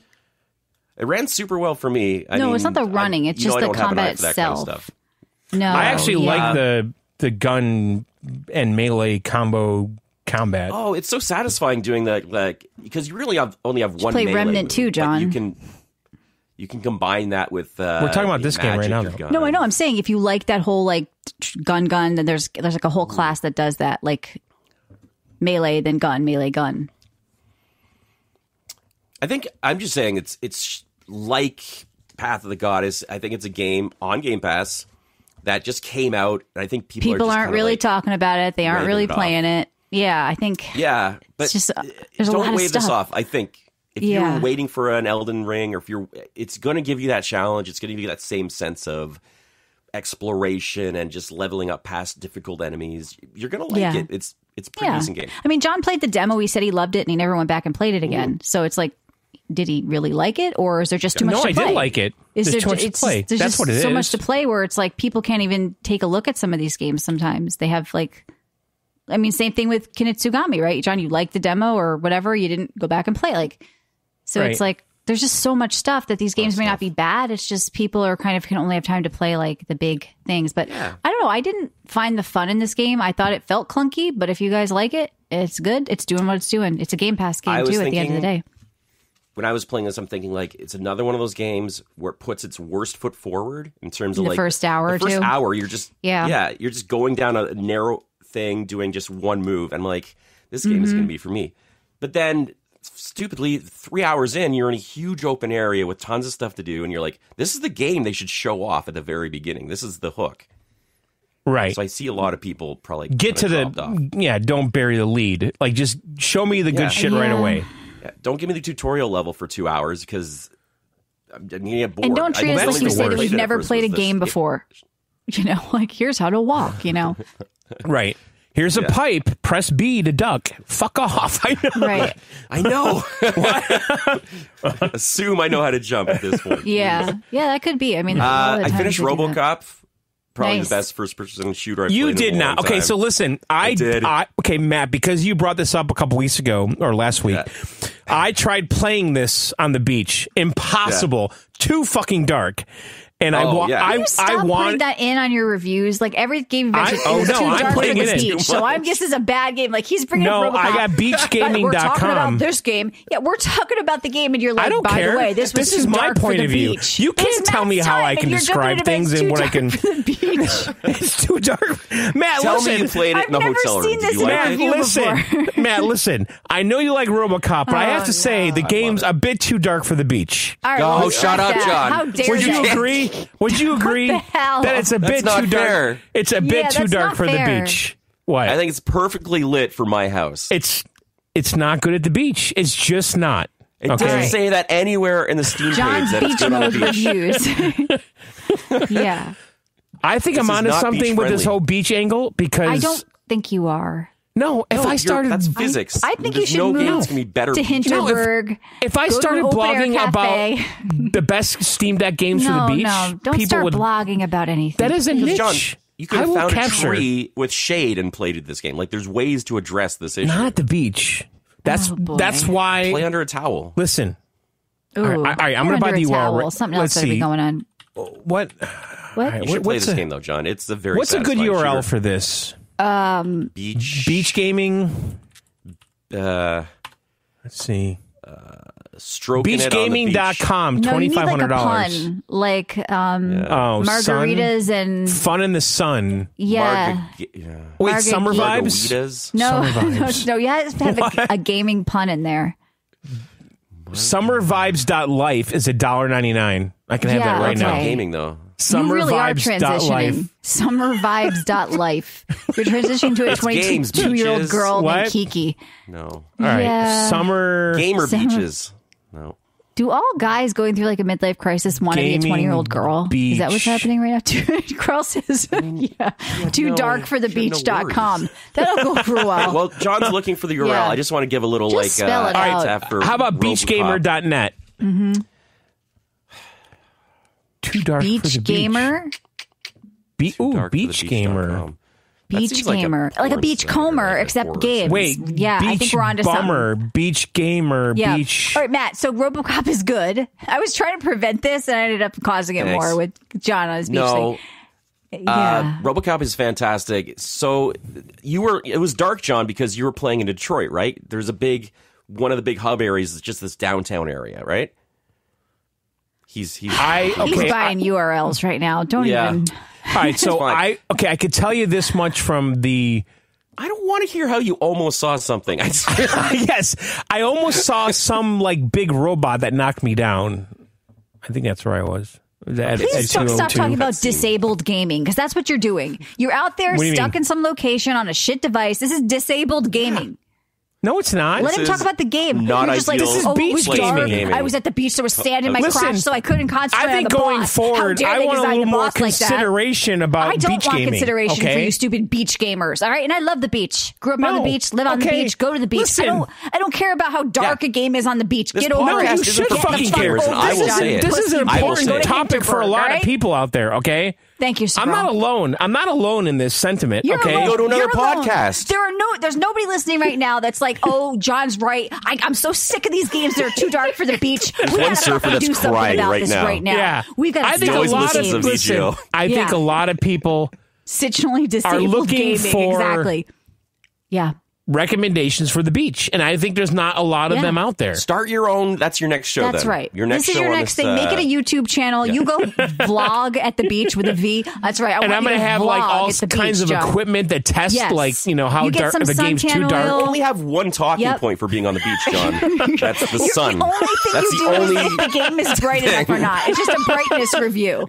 That's your only podcast. That's 3 seconds of content. What else are you going to do? So a white screen, he gives a 10 of 10.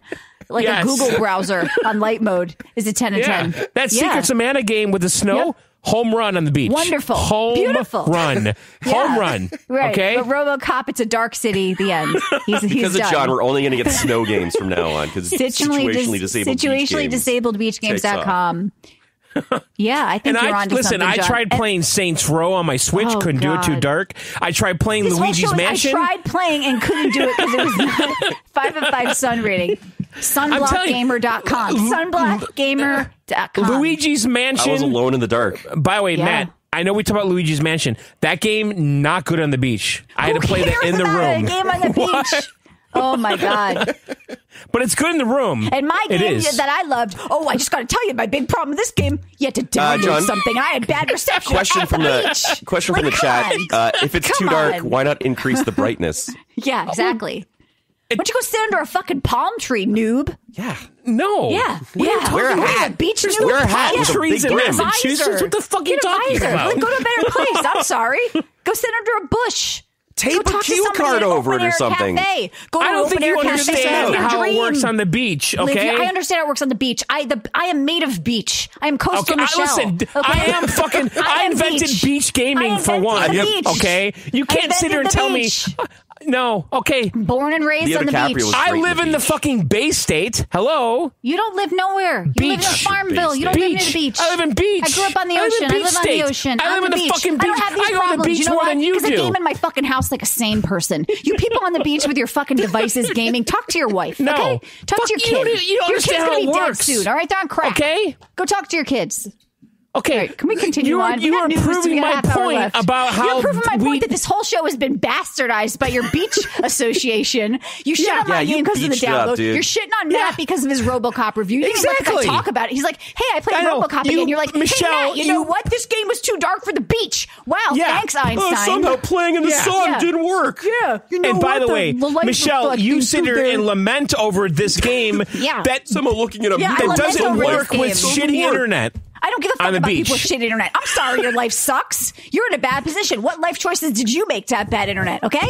Get on board I'm on my a beach. train, That's not a bad life choice. With me, my town is going to have good internet, or I'm not going there. Okay? Yeah. So I'm sorry you went to a shitty place. What are you talking about? I'm going to places where presidents live. Problem. And there's bad Wi-Fi. Yeah. You go where the Kennedys, the Obamas, the Bushes. Yeah, wow. There's nothing going on here. Associated with. All right, John, your game reviews have become shit. RoboCop was a great game. I really enjoyed it. Matt, listen, I really appreciate your RoboCop I don't care how review. dark you saw it. Please, let him talk about the game, not the beach. Okay, continue. Yeah, other games? Me or John? We done? Okay. Please stop this, man. Okay. Well, I just want to say... I'm a little disappointed in that game. Jesus Christ. Stop it. What I loved about RoboCop is that every single store you see in that Detroit eventually is going to have its own level. You go to a VHS shop, you go to an old arcade. It's pure 80s, 90s nostalgia. Yeah, no, I get that. What my big ding on the game though is that besides the beach issue is that they wanted it so bad to be like a really big world, but it's not. It's very linear. It's a double A and a half game. It's so close to being like a AAA game, but you can tell if they get a chance to do a sequel, you're going to get a full like GTA City RoboCop. I want them to do that because at times there was like glimpses of greatness with the atmosphere in the world, but then you realize it's like Blazing Saddles. It's just like a bunch of plywood and there's no town, right? Yeah, it's like no, you're like, this would be amazing. It's a facade, right? 10 times as big, and you could do everything you're doing now. It's always that way. It's a video game. They're not real buildings. But you can tell, Michelle, in this game, like it's just the scale is just slightly down from what you're used to. Yeah. It's like it gives you this glimpse of hope, and also. I'm suggesting a beach slider for this game. Oh, my God. Right? Yeah.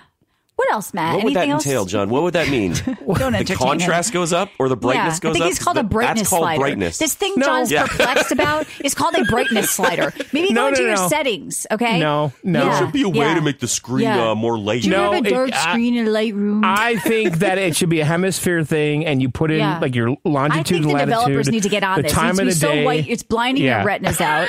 Yep.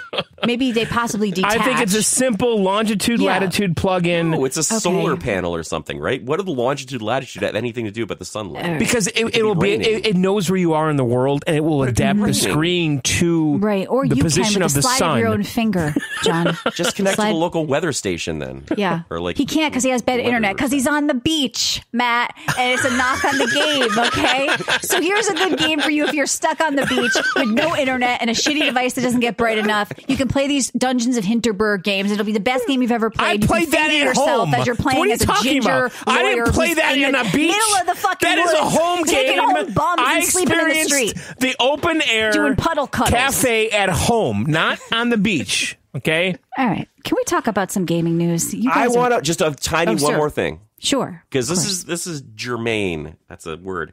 I'm reading the book. I'm listening to the book Neuromancer, which is an old sci-fi book. Yeah, getting a TV show. The reason and it's going to be a TV show. Yep. The reason I bring this up is because I'm now realizing where cyberpunk comes from, like the video game and the Matrix. In 1980, whatever, they're talking about decks. They're talking about like icebreakers. If you read this book, you're gonna understand so much more about Cyberpunk 2077. Or vice versa. Like this is what predates everything and what gave birth. Not to by much though, because the Cyberpunk RPG was 88, and this is 84. Maybe. So I don't know the history of Cyberpunk. For me, Neuromancer is supposed to be like the book that propelled Cyberpunk forward or something, or just made the Matrix. I mean, the actual game was influenced by heavy metal and Ridley Scott's Blade. That would make sense. Well, I think heavy metal. She means the cartoon. The cartoon. I know in the 70s, like the magazine, right? Yeah. No. The cartoon. The cartoon heavy metal. No, that was just a movie. There was a heavy metal movie. The heavy metal cartoon. No, there was just one movie of heavy metal. That was a magazine. No, the heavy metal cartoon from 81. No, there's no heavy metal cartoon. I don't know much about this, Matt. It sounds interesting. I might check out the audiobook and maybe the TV series for sure. You don't love it. You don't know about heavy metal? I'm looking at it. And so many terms you've heard, and like they use the term the Matrix, which is what the Matrix movies were based off of. Yeah. Heavy metal. Really cool. When Michelle said heavy metal, they were talking about this. The heavy metal. The cartoon. We're talking about AC/DC? Come on. No, they're talking about... And it's fantastic. I'm kidding. Yeah, the cartoon. No, I'm not talking to John. Yeah, stop saying cartoon. It's not like it is a cartoon, jackass. It is, but it's not. You're the way you're saying it's like a show. It's not a show. It's a movie. It's a Sony animated movie. It's a cartoon movie. And when I was a kid, and the thing is, I never actually really seen this. When I was a kid, the stoner kids, like in junior high, would talk about this. I've got the old magazines, man. They're from my dad. They're great.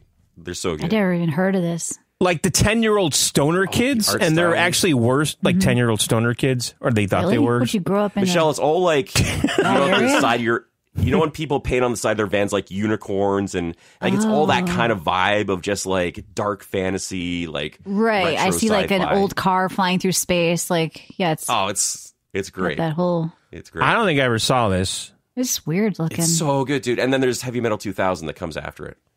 Okay. Yeah, I didn't know about this. Anyways, that's all for me. I was drinking whiskey. Okay, let's go to some By news. the way, sorry. Heavy metal movie was R-rated, and there's boobs in it. I remember watching it as a kid. Yeah, I mean, growing up in the 80s and 90s, we saw all sorts of things. The animated boobs were something else. Yeah, I know. Yeah, I remember going to my friend Keith's house, and his older brother had a VHS tape of Debbie Does Dallas.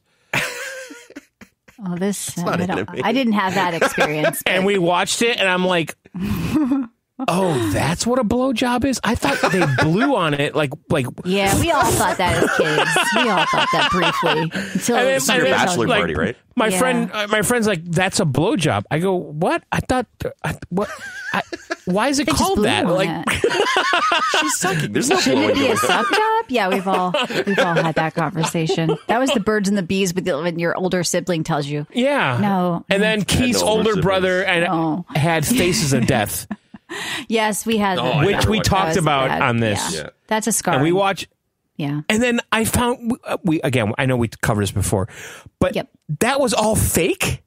Is that true? Some of it isn't. Some of it isn't. The monkey. There's actually people. There's people that do that.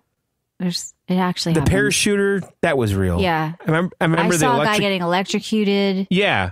Yeah. I was like, that was real deaths? I don't know. Yeah, I can't handle it. Can't. It scarred me as a kid. I was like, ew. I could still picture that monkey holding the cage underneath the table. That was the thing we did sleepovers. If there was a sleepover, it was like, who's going to rent Faces of Death? And like, ugh. But yeah, people see way worse now on the internet. So what we thought was so bad back then, I don't think was even that bad. What was the website though? Like, my sister one website loved that was just rotten.com or fugly.com was one of those. Live Leak. No, it wasn't that. I know what Matt's talking about. My sister would go to it and it would be like it was like autopsies and like gross shit. And she wanted rotten. to look. No, that's another. Yeah, Rotten. There was like a rotten.com. There was. Yeah, I remember. I remember that too. I don't know why, but and it was around for a while. I never could look at it. Nope. I didn't have the. It was a shock site.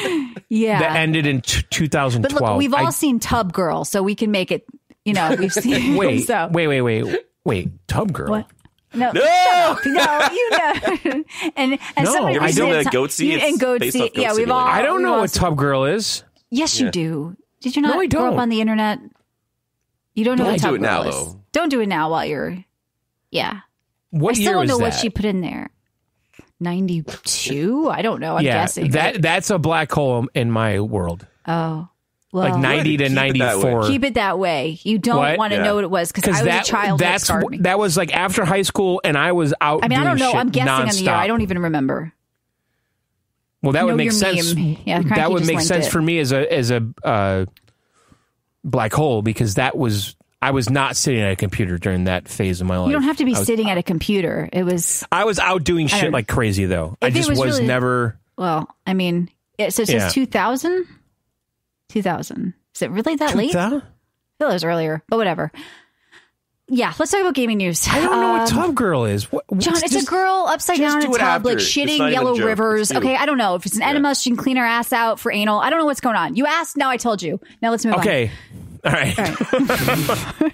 Maybe she ate some bad Mexican. I don't know what happened to her, but there's stuff. I didn't study it. Let's see. News. What did you guys get excited about this week? People are saying that Avowed has been delayed and their future is nebulous. There's no Indiana Jones release date. Nebulous. Get out of here. This was from Forbes. It's nebulous. All right. There's no Indiana Jones nebulous. date. Avowed is delayed. You said you had news about it. Is it about the CFO aiming to make Xbox a subscription-based business? No. What's the big news you teased? This was a food for thought thing on Windows Central. Okay. Why including a keyboard with a next-gen Xbox and PlayStation would boost sales. Oh, boy. Would boost console gaming. And I thought this was actually a really interesting question. Because if you remember back in the 80s, like ColecoVision, like some of the systems came with keyboards, and we got away from that completely. Right. Is it a time to do that now to reinforce that gaming is a one thing? It's not. I mean, some people do plug consoles into monitors these days, and yes, I think that would be good, but it's a very small percentage. I still feel like. But I know, but even going back to like PlayStation, I think it was 3, like Quake or Doom or one of those worked with keyboard on the PlayStation. Remember that? And that was like a big deal. Mm-hmm. Like you could play mouse and keyboard. I mean, here's a rumor. Valve seems to be working on a new Half-Life game that doesn't use VR. Let's say they put that on consoles and people want to play with mouse and keyboard. Oh my God. I mean, the orange box. I mean, think about what they're losing. They're leaving. The orange box was so amazing. Yeah, I agree. It was one of the best values in gaming. What's that? Play mouse and keyboard. They're playing on PC though. Like they're not. No, but okay. So, but if you go to Target and there's an Xbox with a mouse and a keyboard, what does that reinforce? It all depends on if the next Xbox has Windows on it, especially the handheld. Computer, it's a hard drive. No, it opens you up to the whole Windows. ecosystem. Forget Windows. Forget. You don't need Windows to do it. Mouse and keyboard, still a console, still friendly. No, but doesn't that reinforce that gaming is one thing? It's one thing. It doesn't matter where you play. You buy this, you play on PC. It works with everything. Yeah, it's like the game I played. You can touch screen it, you can control it, you can keyboard it. It doesn't matter what you're doing. It supports all the controls everywhere. Yes. But then it's going to dumb down the types of games you get. It works for a tactics game, but I don't want every game to feel like that. I don't know how I feel about keyboards on consoles. I don't think it's going to make I think most people want a controller. I love keyboards. I think the average gamer wants a controller. They're comfortable with it. They don't even know where the fucking WASD keys are, John. All right. They're swiping on their phone. They can hardly hold a controller away. They're drooling. Can I use think the arrows? They don't want this. All right. We've got 2 more voicemail. Let's play them. 520 feel VGO. Tiger. Hey, VGO. Scott from Minnesota. I was just curious. I guess this is a question for Michelle. All right, I'm listening. Guys are always asked, are you a tits or ass man? So it's like the equivalent for a girl. Are you a ass or dick girl? Oh, God. Okay. Love the show. Equivalent for a girl would probably be like wallet or something, just so you know. But no, I think for me personally, I like a nice hand. I'd rather look at a guy's hand than, what did he say?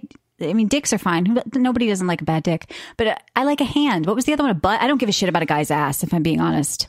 When you see a guy's ass on a TV show, I'm like, who is this for? I don't think women really want to see the guy's ass. Okay. But no, I don't think it's quite the same for women. Yeah. I think women are kind of interested in different things. What defines a good hand for you? Is it smooth or is it rugged? That is it. You want a bit of both, I think. But I'm more like a size and shape type of thing because I don't like a stubby, like some people have like 1-inch stubby thumbs. Like I can't do that. Like I like my hand. So I want like the male version I prefer the male version of my hand, which is like my hand, but like thicker and stronger. I like the shape of my hands. But yeah, I don't know. You don't want like a little tiny baby hand or something, right, Matt? No, you don't want Trump hands, but you don't want a big like mitt either, right? I don't know. I'm just saying, like if you had to make me hone in on one like physical body part of a dude, I like nice teeth, I like nice hands. It's not the same thing as like a dude. It. Everyone's got their thing. My wife likes hands too. It's I think that's a pretty common woman thing. It's like look at the hands, right? I'm trying to find this video. I can't find it. Of Tub Girl? No, I'm just kidding. No, I know the video you're talking about with the little hand. What? With the woman with the nails? With the hands. I don't have a hand fetish, Opti. I just the nail said polish. That women, it's like dudes with feet fetish. Like there's no women with feet fetish. Women would rather look at a hand than a foot. Like a dudes are interested in different things. That's all I'm saying. Oh, I saw this video the other day. I can't find it. You want a good hand. You want a hand that looks like it could be good on a keyboard, okay? That's all I'm saying. Good on a keyboard. All right. Last voicemail. All right. There was other news stories, though. Well, we can do that, too. A new Darksiders game is in development. I hope it's better than the last one. The last one was shit. Nintendo is hiring for an experience in Canada. What is that? Yeah, that's for Matt. Okay. So, Matt. Oh, what? Yeah. Tell me. Okay, so, Matt, do you want to be an NES, a Nintendo Experience Specialist? Sure. What does that do? Okay. I don't even care. Yeah. All right. So this is Nintendo is hiring new talent in Canada, and they're seeking a NES, a Nintendo Experience Specialist. This role, abbreviated as NES, currently has openings in British Columbia and Ontario. Is described as a field support position. Are you guys Matt, living your fantasy again as somebody else in an open air cafe where you can bond? Is that what's happening? So, Matt, I want to know what the job is, though. Okay, that doesn't. This field support, the most important thing. This field support position will be responsible for interacting with consumers and retail staff at their assigned locations on a variable schedule during peak shopping hours. Okay. Do I wander the crowd? You're also going to provide support with consumer-facing events to provide sales assist. Okay. So Nintendo's going to do some Mario Kart tournament. Matt, you're going to be there with a microphone and I'd love that. Legit. Okay. Totally my alley. You're going to be doing ongoing product demonstrations, training, and education on Nintendo products. I'm assuming that you're going to meet with the district. This is going to be some weirdo like Disney No, type. I want Matt to do this. Everybody. This is why. Welcome to the Nintendo. Can you send this to me? It's going to be like a weird. Can you? No, you Matt, really I want you to do this. Okay. Oh my God! I could. A Nintendo Experience Specialist. I think Toronto. Yeah, totally. Yeah. That's why I wanted to read this. Matt, please do this. Oh no, you're a Matt's going to have like some Video Game Outsiders. Some Dayglow First of all, he's shirt lying on. to you. It says British Columbia and Ontario. No, it's Ontario. Yeah, BC and Ontario. Those are Canada provinces. What are you talking about? Yeah, but isn't he in Toronto? He's in Ontario, where Toronto is. Okay. All right, Amelia Earhart over here. He's lying. I've been to Canada once. I went to the Falls. I'm never going back to that fucking place, okay? It was the worst pizza I've ever eaten in my life. Yeah, you're a real navigator. All right, it was bad just pizza in Canada. They called pepperoni, they said it was salami, all right? It was not pepperoni. All right, so Matt, so I think that this is a good thing for you. I want you to do this. I don't support this. Matt, go get a man's job. I'm literally registering as we talk. Do not do this, Matt.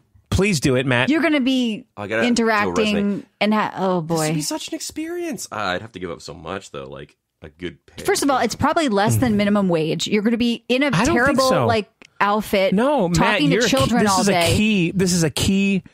You're going to be training GameStop managers. The role, abbreviated as NES, currently has openings. Yeah. Field support position. It's a field support position.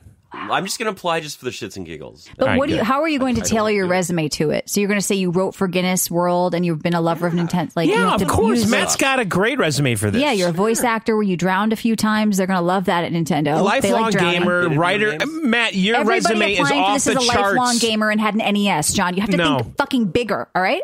Yeah, he's a podcaster for 20 years and Games Radar. Yes, they Games do. Radar. Are they pro Nintendo? Games Radar shits on Nintendo sometimes. You don't even want to be associated with them. He used to say that he ran like a Nintendo positive community. Put Games Radar on there. Put Games Radar. Yep. Put VGO and put Guinness Book of World Records. You're done. And all the voice acting games you played, you're fine. So put me as a reference too. All right. Let's play I want to talk about this one thing though, because this is Call of Duty related, and this actually answers a big question for me. Because they're doing a beta, Black Ops 6 Call of Duty beta on August 30th, and I thought for sure the only way I'm getting into this is if I buy the game early. Because, mind you, this is a Game Pass game, the next Call of Duty, okay? So, beta date's confirmed. I saw this on my Xbox when I launched Call of Duty over the weekend. With an active subscription to Game Pass Ultimate or Game Pass Console, you will get early access to the beta starting August 30. So you do not need to pre-order or buy any deluxe bullshit. They're giving it to you for free. Free. What do you think about that? No. Let's play that last voicemail, Tiger.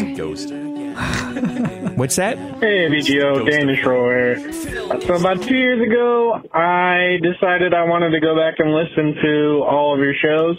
Wow. Starting from the very beginning up until when I first started listening. And I just realized that today on my way home, I got to my very first episode, which was in 2019. And I believe it was the Astrobot episode. Yes. And then a couple episodes later was Astrobot. the DJ Horsecock. DJ Horsecock. Yeah, so it was a little bit unhinged. And when I first started listening, that's when I knew you guys were for me.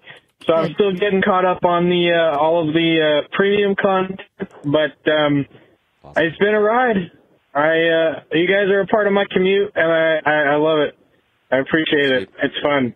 All right, love you guys. Awesome. Thank you, man. I'm glad we could help your commute. And yeah, if people do that, they go back, and I'm like, there's almost 1,000 episodes on the app. Like, how are you guys doing this? But they have long hours, and there's errors. There are errors. I love. And by the way, DJHorsecock.com goes. Yeah. That still is a thing. There's Drunken John guitar era. Yeah, there is. There's all kinds of shit. Yeah. Wow, DJ Horsecock goes our 15-year anniversaries. Yeah, our URLs are merch. A mess, John. We got to do something. But yeah, Madison if you wanna... Jacobson 2020. I forgot about that. Oh my God, 2020. Yeah, we did like a Make America Game Again. Listen weekly on the net. We did a cyberpunk Make America Game Again. I like that. I have like a cyberpunk thing that we did. I have some art that we got done. So yeah, there's been some fun eras for VGO, and you can go listen to that whole back catalog, John, and those weekly bonus shows for only $1.99. Right. If you support us, you can listen on the app or the web. Come on down to videogameoutsiders.com. We got a Discord. We're going to give away 2 copies of the movie Abigail that we are voicing in. Matt and I did some parts. I had to do John's part as well. On Laserdisc. Yeah. So enter to win. Studio will be sending out 2 copies of that. And I think that's it. That's right. All right, guys. And also, you can go to our Twitch channel, twitch.tv/John and Michelle, and use your Amazon Prime to sub to us there. It doesn't cost you a cent. Just, connect Amazon Prime to Twitch, sub to us, twitch.tv/John and Michelle. Games every month. Yeah, and you should totally do that anyway, because Amazon is constantly giving you free games if you link all that shit to Twitch and or Amazon Gaming. They just gave away Suicide Squad and a couple of others, I think. Ugh. People say it's worth playing free. Like if you play it no free. one playing it right now. I know, that's why they probably put it free. On Steam or something. Like, you get all his skins. I hope you get that skin with that blue-haired fat chick in a whatever it the looks hell like that is. a bunch of flags threw up on her. Like, yeah. Hey, you just played Dungeons of Hinterberg. This might be for you. You didn't play it. You don't know at all what's going on. I played a demo once and blocked out of my head. Me. I can judge you. You said open air cafe and bonding with strangers in the street. I just turned. Can't wait to play this game. All right, have fun. That described what Matt wanted to do after college, to go backpack in Eastern Europe and what? Yeah, this is your guy's wet dream, and you got to live it with Dungeons of Hinterberg. All right, good night. All right, guys, listen. Thanks for subbing, listening, all that shit. We love you. Video Game Outsiders out.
Bills been